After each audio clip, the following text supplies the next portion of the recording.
अस्सलामुअलैकुम वरहमतुल्लाहि वबरकातुहू। वालेकुम अस्सलाम। अम्मा जी आपकी तबीयत कैसी है? मैं तो बहुत बीमार हूँ बेटा। अम्मा जी आपने दवाई ले ली थी? अरे बेटा तूने दी थी तो मैंने ले ली थी। अम्मा जी मेरा मतलब है आपने दवाई को पी ली थी। अरे बेटा दवाई पी ली नहीं, वो तो नहीं ली थी। अम्मा जी मेरा मतलब है आपने दवाई को पी लिया था।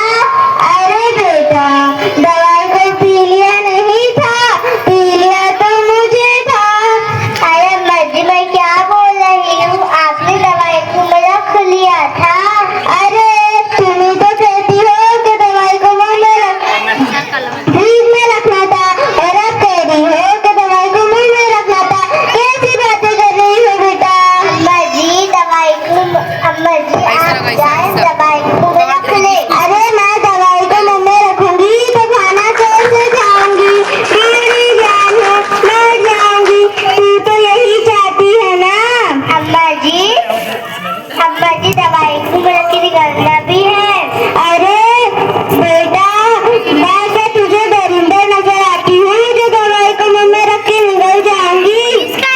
अम्मा जी आप मुझे दिमागी तनाव का शिकार करके आती हो।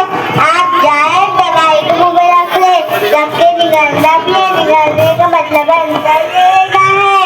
अच्छा बेटा अब मुझे बता दवाई कैसे लेनी है? ये दवाई खाना खाने के बाद लेनी है। अच्छा रोटी खाने से पहले लेनी है कि रोटी खाने के बाद लेनी है? फौरन रोटी खाने के बाद लेनी। अच्छा बेटा मैं चलती हूँ, तू तो बहुत बदतमीज है। दवाई पर्ची। अरे बेटा मुझे